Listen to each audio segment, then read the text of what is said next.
नमस्ते अघिल्लो भिडियोमा मैले working in USA as a international student को टपिक लिएर आएकी थिए र त्यही टपिकमा मैले केही अप्सन्सहरु हजुरहरुलाई भनेको थिए सो त्यो अप्सन्सलाई ब्रिफली भन्नु गइरहेको छु म यो भिडियो मार्फत अप्सन 1 अन क्याम्पस इम्प्लोइमेन्ट भन्ने साथै it's a working in on campus so on campus भित्र पनि लाइब्रेरी धेरै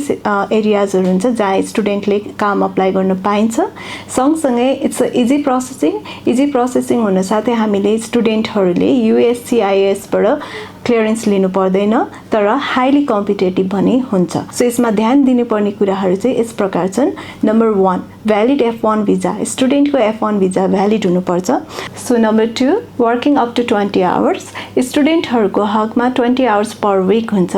सो समर ब्रेक या भ्याकेसन छ भने अप टु 40 आवर्स पनि जब गर्न सकिन्छ it's a full time job so number 3 must not displace a US resident हामीले US रेसिडेन्टहरुसँग